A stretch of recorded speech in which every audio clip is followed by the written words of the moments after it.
Hello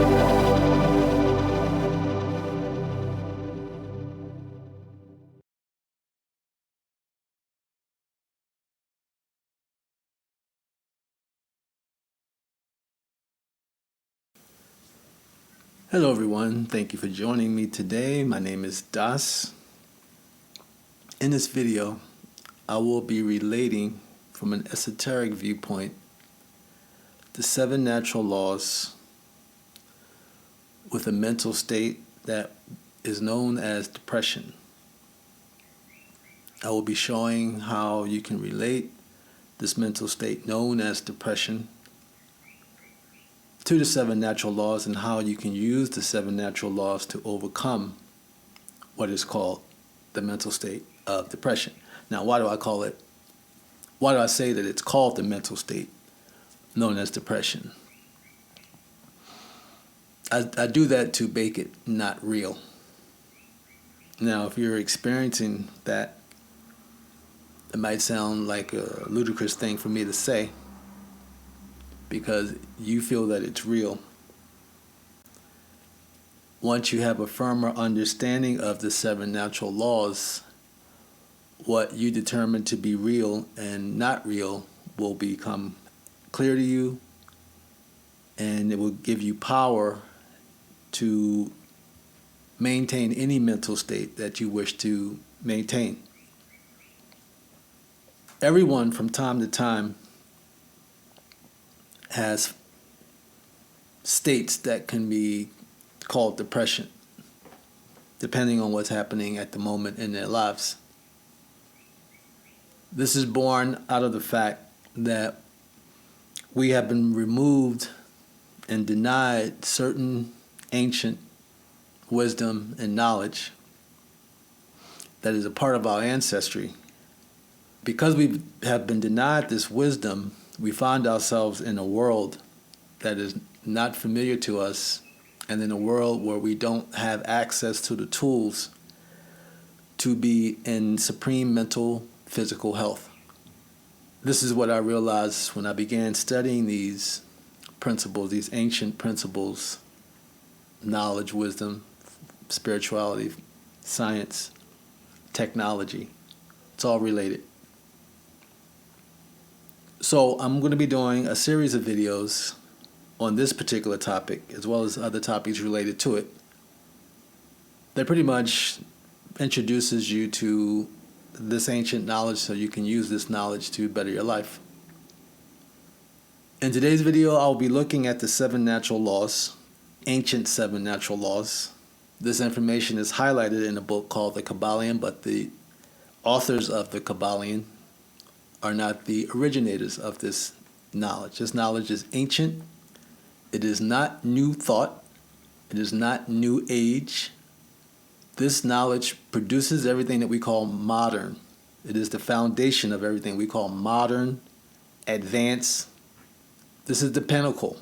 Because it's been removed from us and the way that we've been trained and taught in our school system, the way that we have been taught makes the introduction, anyone who introduces this information to you, and the knowledge and the information itself appears strange, weird, complex, but at its root, it's quite simple. And that's how I would like to explain it today.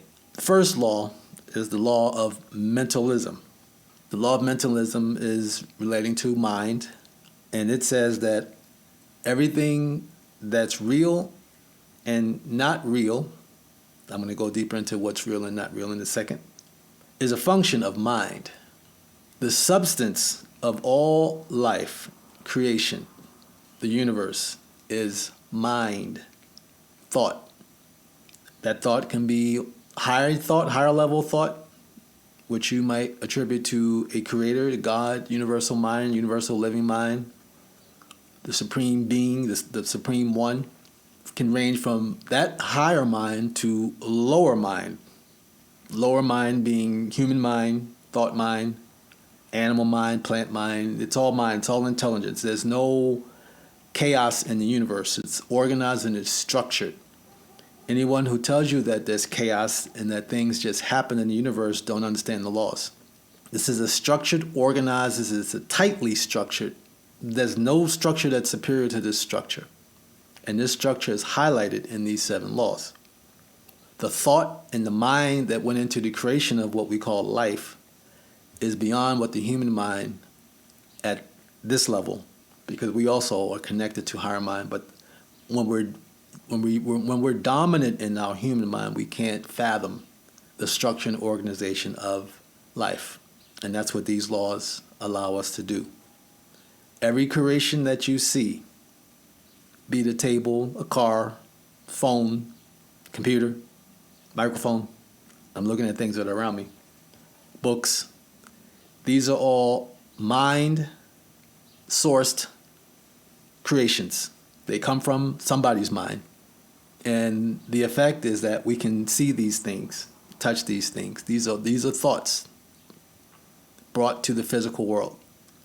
The law of mind said that all creations are thought. They're all mind, higher or lower, whatever you feel is relevant. We live in a thought world. Now, with depression, it becomes real because we make it real. Now, don't turn off the video. You'll understand what I'm saying shortly. By the time I get to the 7th law, you'll see exactly what I mean.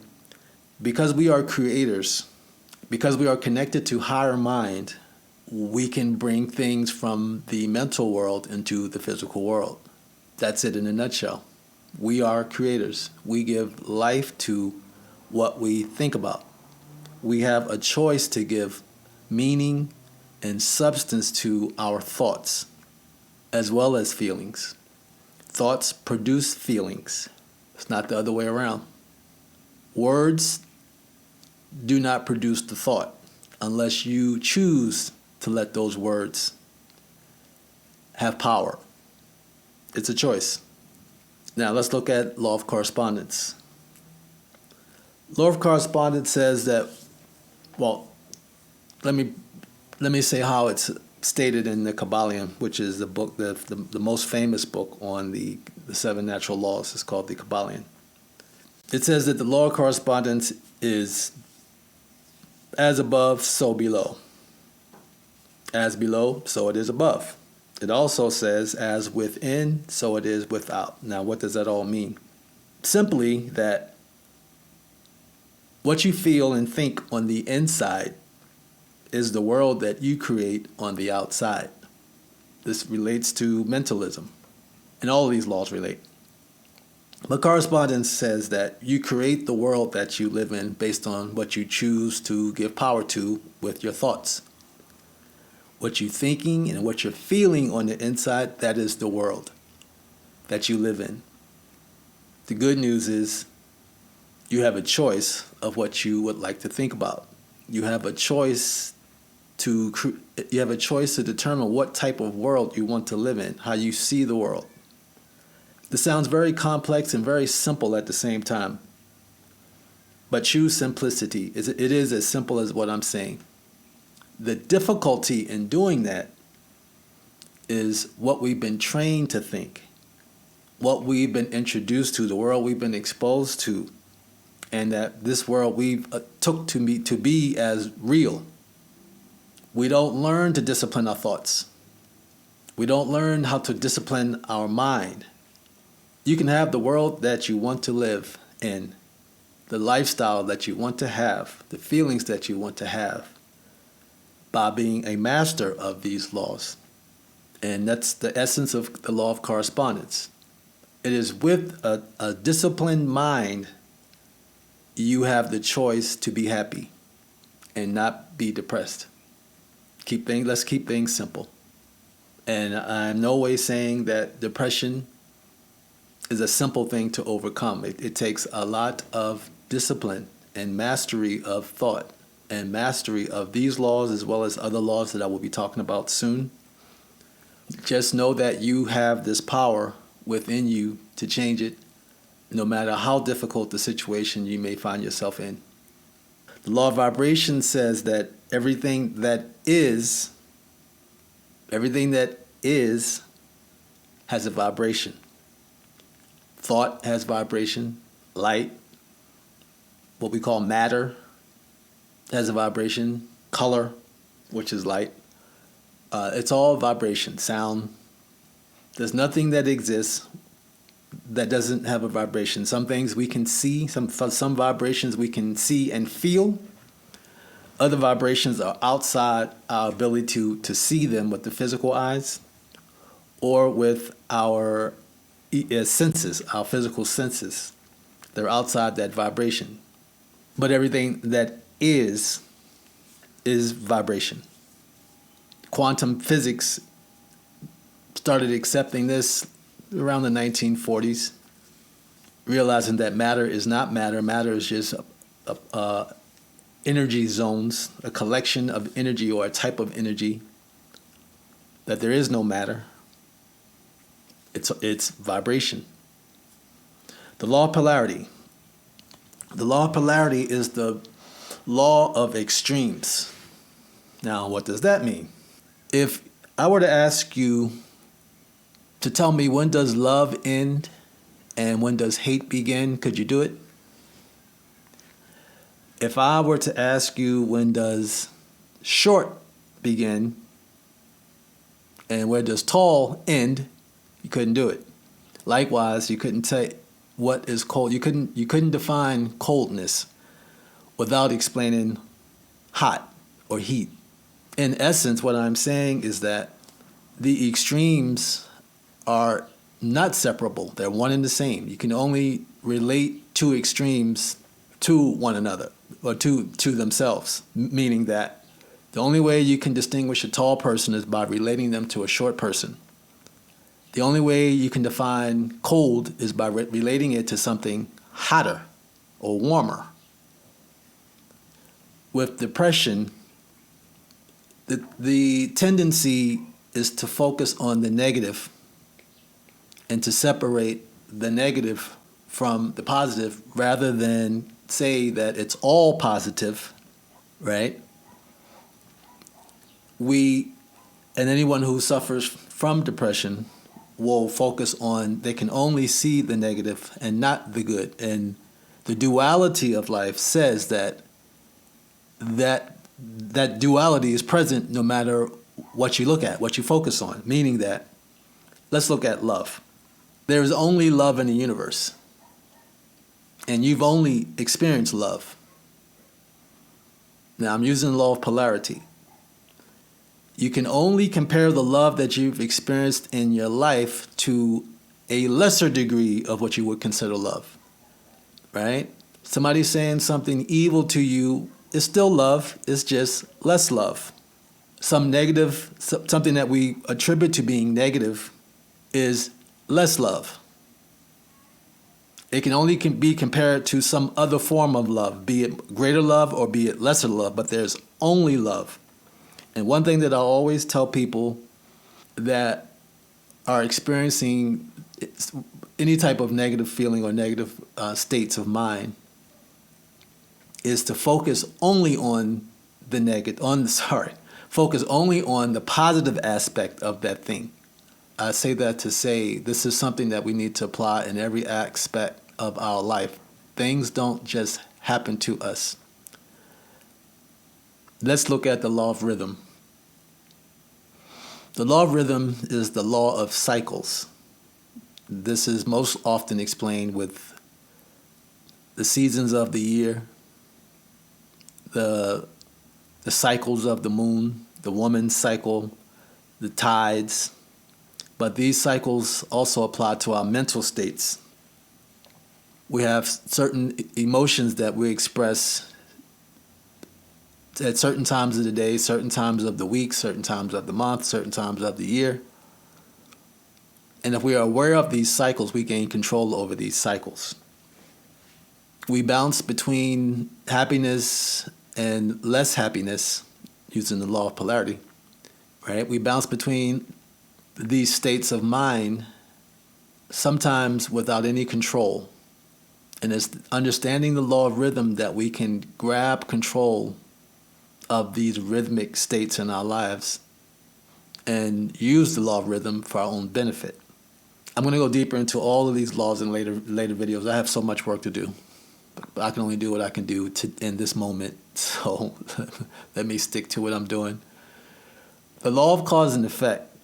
This is deep, and it has a really, really, it's applicable to the topic of the video. The law of cause and effect said that nothing happens by chance, that every effect has a cause, that every cause has an effect. Now, the talking to individuals who have been suffering from the state known as depression, I find that even with myself, when when I have moments when I'm rhythmically feeling down and choose not to grab control of it, we want to believe that things happen to us for no reason. If for some reason it makes us feel better if we can say, well, this happened to me and I had nothing to do with it, it just happened out of the blue, it's not my fault. That's a violation of the law. That's not my opinion. It's a violation of law, because the law says that everything has a cause, and that if you don't understand the cause, then certain problems can result. And I think that that's something that should be deeply analyzed if you feel that you're depressed right now. Now, this is probably a topic that I need to do a separate video on for sure before I can do a topic on any of the other 7 or the other 6. Because if I were to ask you this question, do you gain control over a situation if you take responsibility for it? Or do you take control of a situation where you take no responsibility for it? Obviously, you can only take control of a situation that you are responsible for. So you may be saying, well, how am I responsible for all the negative things that have happened to me in my life? Now, this is where it gets deep. On the spiritual level, we chose to come into this world with what I like to call a soul personality, which is not the soul. It's a soul personality, meaning that the soul personality comes into the physical world by your choice. You chose to be in this plane, this earth, this physical existence, so that you could take care of your mission, whatever that mission is. We are all here to learn something. We are all here to develop the soul. There's an aspect of us that remains in the universal living mind, the God mind, whatever you want to call that aspect of us.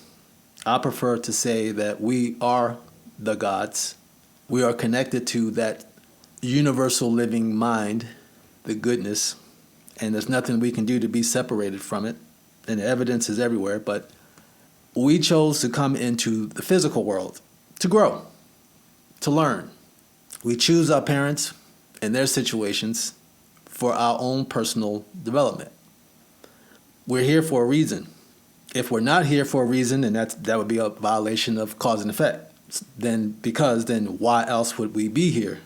Cause and effect says that every effect has a cause, and every cause has an effect. There is no chaos in the universe. Things don't just happen.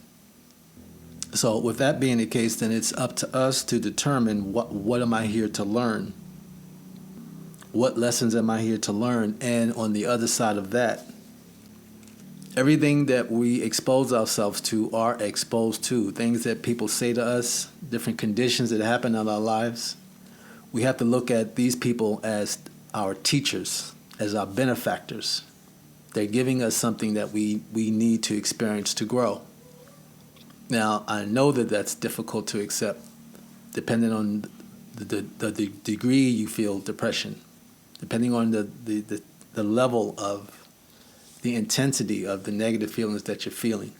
It's a difficult thing to accept, because what I'm saying is that we have to take responsibility for the things that happen to us in order to gain control over them. Because if we don't take responsibility for it, then you're pretty much saying, I have no control of what happens to me. This would be a violation of the law of mind. This would be a violation of law of correspondence. And you may be thinking, well, why should I believe that these laws are even true? Well, that's exactly what I did for the first 7 years that I was introduced to them, maybe even longer than that. I tried to prove them wrong because I could not believe that these 7 laws explain every aspect of life, physical and spiritual. And if this is your first time being introduced to it, if you're like me, you have some time to go before you have faith in these laws and accept these laws as truth. The one thing that I kept falling back on when I was introduced to these laws was that the ancient people, our ancient ancestors, did some amazing things and left some amazing artifacts, monuments, including the pyramids, knowledge, wisdom, that people today have no idea how they were able to produce these things. And they say in their writings, this is what they used. Now, if they can do those amazing things using these 7 laws, at least we can try to learn them. And then the application of them will come later. But just for now, just try to learn it and let it sink in and try to find examples of these laws in your life, because I've been looking at these laws for a long time, and I'd say only within the last few years have I learned how to apply them. And man, the power that I've gained from these laws. Being a skeptic initially, I have a school from age 5, kids from age 5 to age 17, 18 years old. It's a magnet school, and we focus on mathematics and science. Every child, first lesson is these laws. And we'll spend we can spend a month just on these laws before we get into any other academic subjects. That's how important they are, and that's how important I feel that they are. The last law, the law of gender. The law of gender says that all creations, all mental creations, all physical creations, all spiritual creations have a masculine and a feminine energy associated with it, vibration, if you will. And in the absence of either the masculine or the feminine, then there's going to be a problem. There's going to be an issue with that manifestation, with that creation, because all creations need to be balanced in feminine and masculine vibration, energy. Now, we can look at our upbringing and say, I had more feminine and I had less masculine, or I had less masculine and more feminine. In my case, I was surrounded by feminine energy predominantly growing up, and I longed for the masculine energy. And I could see how the lack of masculine energy in my life affected what I was going through for most of my life. We need both.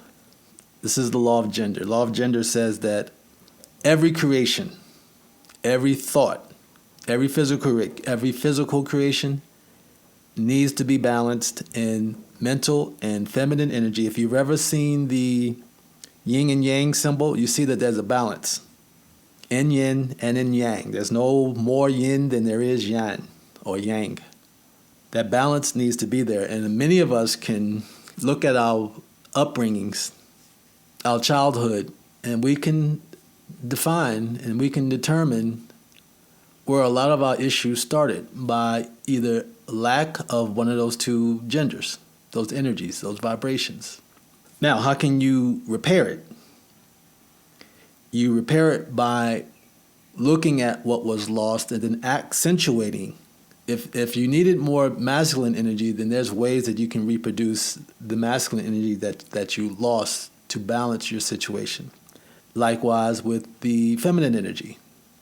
The first step in healing is to be aware of what the issue is. The effects you know about. The cause you may not know about. In determining the causes, we can produce new effects. We can replace bad causes or negative causes with positive causes to bring about the effects that we desire. So for today's video, I'm going to end it there. There's a lot more that has to be said. I could spend the rest of my life on just one law.